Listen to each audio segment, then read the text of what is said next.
Okay, good morning. This is Richard Hsu, host of Hsu Untied. This morning, I'm really thrilled and pleased to have with me as my guest Whitney Johnson, who's the co-founder of Disruption Advisors, also a Wall Street Journal best-selling author and an executive coach. Whitney, welcome to the program. Thank you. And I am absolutely delighted by your play on words of Hsu Untied. That is so fun. Well, it's really a thrill to have you here. Well, tell me a little bit about, I know you do a lot of things and you've written a best-selling book, but maybe just describe to me if you were to meet somebody in an elevator, what is a pitch of exactly what it is you do or what expertise do you bring? Yeah. All right. And I have 30 seconds. Something like that. Yeah. All right. I would say the expertise I bring is that at Disruption Advisors, we go into an organization that knows what their strategy is, but their people need to bring it to life. They Hmm. want to disrupt something. Our organization's job is to stabilize your people and bring that strategy to life through Interesting. offsites, through coaching, through our assessments that help you understand where you are. But that's our job. Stabilize so you can disrupt. Oh, interesting. Now, how did you come about developing this system Oh. of disruption, shall we say? Oh, well, that is a question that I love to answer. I actually worked on Wall Street. I was an equity analyst and investment banker, and I came across a book called The Innovator's Dilemma that Oh was written yeah, by Clayton Christensen at the yeah. Harvard Business School, The and late Clayton the Christensen. late and Yeah, great yeah, gentle giant Clayton yeah, Christensen. yeah, yeah. And when I came across his work around disruption, I realized that it helped me understand what was happening at the time I was covering the emerging markets telecom and recognized that the reason that every single quarter the numbers were beating my estimates, which were fairly aggressive, was because wireless was disrupting wireline. So I was very intrigued by his framework, by his theory. Hmm. It was an explanatory mechanism for the stocks that I was following. But then I had an aha because I had gone into one of my bosses and said, "Hey, I think I want to try something new." And they basically said, "We like you right where you are." And I had this aha of, maybe this theory isn't just about products and services and companies and countries, that you can apply the theory of disruptive innovation to individuals. And so Hmm. that's where this idea of personal disruption came in. Hmm. And I had written an article in Harvard Business Review, wrote a book on that. And so that became the foundation of the work that we do today, which is if your organization is going to disrupt, if it's going to move forward, the organization doesn't actually disrupt, it's the people who do. Hmm. So, how do we give people the tools to make the changes that they want and need to make so that they can live happier lives, but also move their Hmm. organizations Hmm. forward? Well, tell me a little bit about how does an individual disrupt themselves and what does that look like? Yeah. So, when you think about the theory of disruption itself, what is it? It's a silly little thing that takes over the world. So if you think about the telephone disrupted the telegraph, the automobile, the horse and buggy, Netflix disrupted Blockbuster, and this thing that you thought was inconsequential, it basically takes over the world. The difference between that and personal disruption is that Mhm. when you're disrupting yourself, you are this disruptor and the incumbent. Hmm. You're Netflix and your Blockbuster. You're the Mm. silly little thing and you're taking over the world because you are disrupting you. Mhm. So, what that means is that you are going through this deliberate process of self innovation where you're making a decision to rewire your brain to build new neural pathways, to step back from who you are right now into Hmm. who you can be. Hmm. And while on the face of it, it sounds very exciting to disrupt yourself, the reality is that the price of your new and better self is your old self. Hmm. And that's kind of painful. But that's how you're going to make progress as an individual and as an organization is that decision to rewire your neural Hmm. pathways and go down a new path. Is it important or not necessarily that important for you to kind of know where you want to go, or is that, or are you just disrupting for disruption's sake? I mean, or do you need to have a goal as part of this process? I feel like you're leading the witness a little bit, but you know what? Richard, I would say I think it's a both and, Hmm. because sometimes you know exactly where you want to go. You're Okay. very clear of an objective that you have. But I think that sometimes what also happens is that we have a sense inside of us, deep inside of us, that there's more for us to do on the planet. We Hmm. don't know exactly what that looks like. So, for example, when I left Wall Street, I felt deep in my soul that there was more for me to do on this planet, but I didn't know what it was. Hmm. At the same time, I knew that I was going to need to make some changes. So there was that big D disruption of leaving that Wall Street job. But there's also those little D disruptions, those decisions that we make of, I'm going to play to my strengths more than I have. I'm going to embrace constraints more than I have. Hmm. I'm going to figure out how to leverage failure rather than being shamed by failure. Hmm. I'm going to figure out all those small things that you might do, both from a mindset and from a behavioral standpoint, that you know will move you forward, help you become more the person you want to be. But what that's going to look like might be kind of vague, but directionally, Hmm. it's moving you Hmm. in Hmm. the direction that you want to go. So when you work with corporations, then you're helping the individuals, the employees, the managers, the management, how to disrupt themselves at a personal level. You're not really looking at how the corporation can be disruptive, or are you?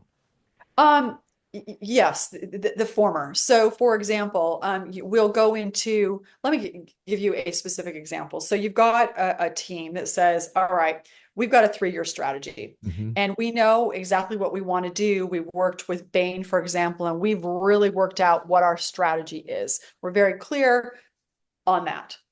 But now we've got to make sure that our team can work together to execute against that strategy, that we've got not only the right people on the team, but we've got those tools to work together to do that.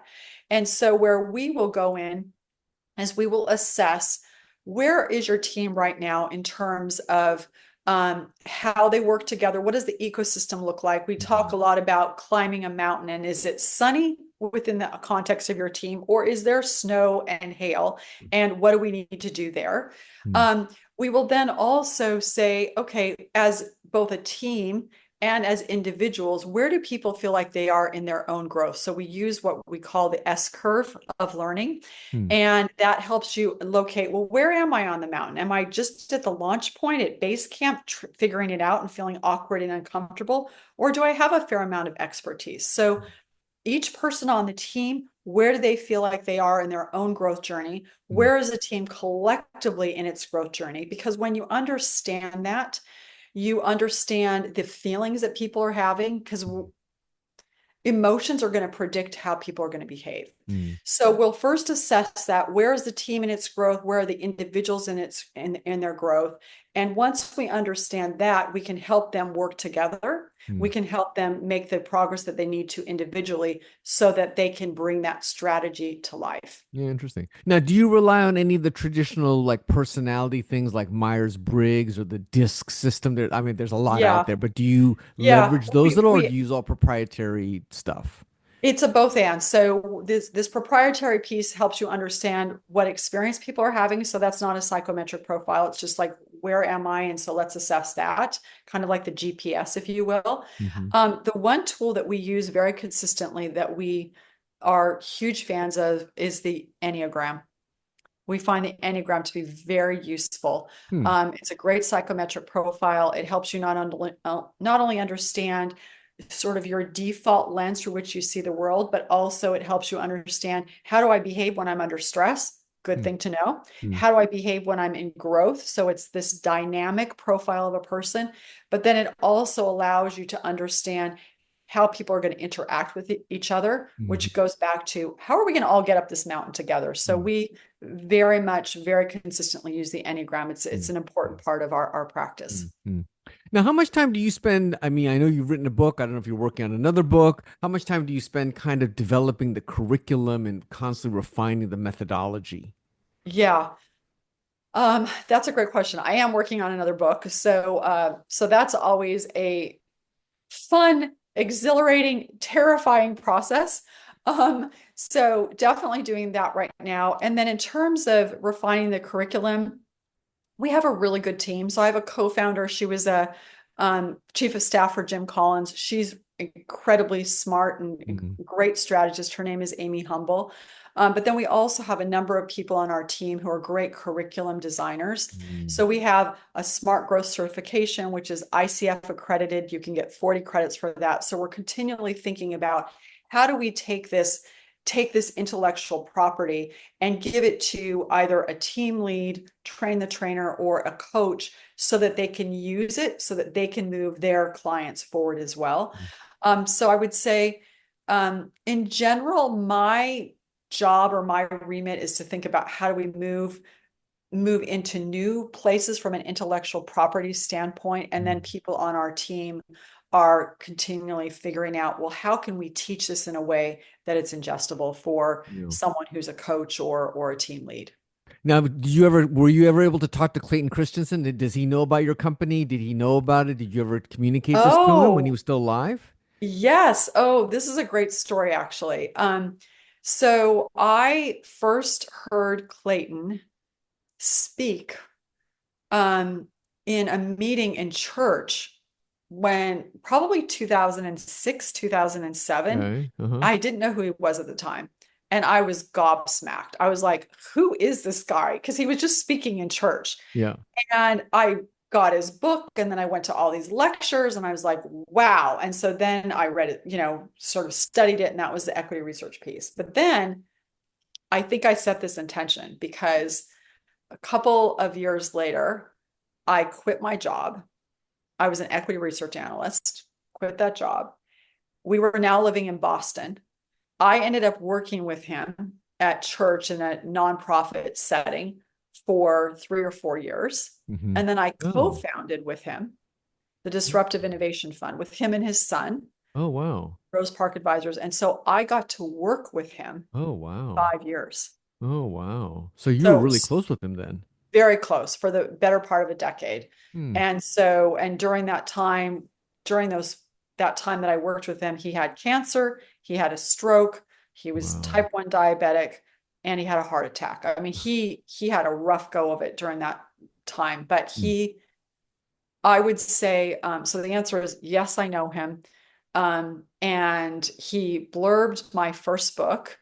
Um, Oh, very nice. and I one of the conversations I got to have with him not too long before he passed away is he just said to me, Whitney, I'm really proud of you. Oh, So wow. it was lovely. That's super It nice. was lovely. Do you Yeah. think his book still holds up pretty well today? Is there a book you recommend to people to read, or Yes. is it okay? Well, you know what's interesting, Richard, is that yes, the innovator's dilemma still very much holds up. And as you know, it's something that Steve Jobs referred to. I mean, it's kind of embedded itself into the literature and the way people think. And he Yeah. obviously was building on Schumpeter's, creative destruction. But what's fascinating is that when I talk to people, the book that they cite almost more frequently than the innovator's dilemma is How Will You Measure Your Life? Hmm. And that's the book that he wrote where he was taking some of these Huh. ideas and really talking and reflecting as a human being Huh. and what he had learned. And so it's interesting to think that so much of what people now focus on when they talk about him was that legacy piece of your humanity and who you are No, as a interesting. person. Did he write that book after Innovator's Dilemma? Oh yeah. Oh, That okay. was that was one of the last books that he wrote. Okay. Okay. Okay. Yeah. Does a lot of your stuff kind of incorporate some of his ideas and themes, or how much would you say your stuff kind of overlaps with what Um, he I talked would about? say, yeah, that's a great question. So I would say 110% I stand on the shoulders of Clayton Christensen. Like, Yeah. if you're looking at genealogy, for sure. Yeah. What I would also say is that when I think about personal disruption, that was where I departed. So he was really focused on the products and services, and Mm, the personal disruption piece was my innovation. So that was mm, mm. my creation. Contribute. Yeah, makes sense. When I had written that article, Disrupt Yourself in HBR in 2012. So stand on his shoulders, but that was the place that I Yeah, innovated. yeah. Now, I'm assuming that the disruption stuff you teach and coach on, it doesn't make any difference what the business of the company is, whether it's a products or a service or tech or non-tech. Is that true, or are there differences Yeah. that arise because of that? I would say, Richard, that there is very much to this. It's very first principles. So if you think about this idea of, whether it's creative destruction or, disruptive innovation or personal disruption, if you think about that, they're all first principles of, okay, something has to die in order for something to live. Mm, And so it might look differently, but the principle itself still applies. I would also say that the second piece, so we're talking a lot about disruption, but the second piece, and this is where I've focused more recently, was during the work that we were doing around disruption. We were also using the S curve and to understand how quickly an innovation would be adopted. mm, And then I had another aha, and you'll see that there's a trend here. I took disruption, applied it to the individual. I took the S curve and applied it to the individual and said, I think that you can use this S curve to understand what growth on an individual level mm, looks like mm, and feels like. mm, And mm, so that's another place where, our last book, Smart Growth, was really focused on using this as a framework for people to think about, what does growth look like? mm, What does it feel like? And how can I use this when I am disrupting myself and I am doing something different? How do I experience this? mm, Is mm, it going to feel exciting? Well, sometimes part of it's going to feel exciting, but there's a part of it that's going to feel really terrifying. Okay, this is normal. And there's a mm, part of it where you're going to say, oh, I'm kind of bored. Maybe I do need to disrupt mm, myself. mm, mm, So using that also as a framework for people to change, knowing when they are going to disrupt themselves, here are the experiences that they're going to have. yeah. Now, my intuition tells me that younger people are more open to being disruptive, and older workers, like my age or even older, they would be Yeah, more resistant to it. Is that true, or actually that's not the case? I think your intuition is spot on.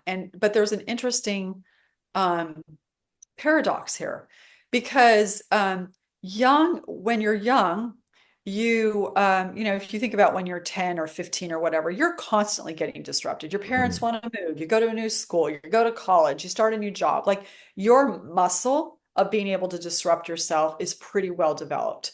Interestingly enough, excuse me, I found so I podcast 400 episodes, I found that I massively over indexed on first or second generation immigrants. Interesting. Why was that? Well, of course, when you have immigrated to a new country, what have you done? You have disrupted yourself. That muscle is very well developed. So I would say, first, sort of first couple of decades of life, you're very good at it because you've done it a lot and you've had to by necessity. What's interesting, though, is that you don't at that point in life have the wisdom to make meaning of what's happening to you. Hmm. So you're getting disrupted a lot and you're good at it, but you can't meaning make in the same way that you could as you get older. To Hmm. your point, the older you get, you can insulate yourself from ever doing anything new. You can eat Yeah. at the same place every day, you can live in the Right. same place, etc.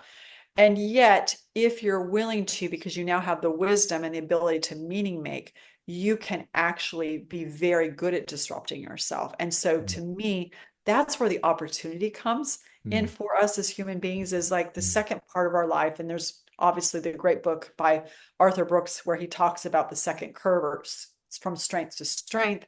He You now have the tools and the frameworks and the ability to do it and the resources to disrupt yourself, but you have to choose to do it. Your agency kicks in a way that it doesn't when you're younger. Yeah, makes sense. Now, what about you? Do you find that you are also continually disrupting yourself, if for no reason, so that you can, relate to your people you're Yes. coaching, and tell me a little bit how Yeah, for that sure. works in your life? It's funny. Someone asked me what my hobby was, and I was like, well, one of my hobbies is doing new things. So I'll give you a couple of examples. Like last Christmas, our family was on vacation and we had gone to Costa Rica, super beautiful country. And I was like, I'm going to take surfing lessons. And, I talked the rest of my family into doing it, and they did it once or twice. And I was like, I'm going every day. And so I did it like 6 or 7 times. I stood up on the surfboard, and I realized that part of my determination to do this was because I wanted to practice doing something that I didn't know how to do. Mhm. Something else I did earlier this year is I had been invited to speak to a group of executive MBA students about disruption, about new S curves and doing new things. And the very next morning, they said, "Hey, we're going to go rappelling." Well, guess what? I went rappelling too. Why? Because if I didn't go rappelling, even though I was scared to do it, I there wouldn't be integrity in what I was saying, Yeah. because I'm saying do things that are scary to you, but no, go have fun, but I'm not going to do it. Yeah. And it was scary, but I was also able to talk myself through it and say, okay, Whitney, you're just practicing doing new things. Yeah. So Yeah. the answer to your question is yes, I do new things all the time. Um, in part so that I have integrity, and in part because one of my mentors, Bob Proctor, said, you want to calm down, but don't slow down. And Mm. I have a goal that I feel the most alive and the most happy on the day that I die. Mm. Mm. Yeah, interesting. And that involves growth. Yeah, yeah, totally. Is your new book that you're working on, is it just like a newer edition of the Disruption Advisor book, or is it something completely different? It's I'm not quite ready to talk about the topic yet. Yeah, But what I will say is that when you read it, you'll say, "Oh yes, that makes sense." So it's not disruption, but it will fit within the canon, if you will, of the topics. perfect. Well, Whitney, this has been a fascinating conversation. I really appreciate your taking the time to share your story and your vision. And when that new book does come out, please come back and be my guest again. Oh, thank you. And Richard, thank you so much. I love it. Hsu Untied. I love double entendres. They're Oh, delightful. So perfect. thank you again Perfect. for the opportunity. This is Richard Hsu and Whitney Johnson. Thanks.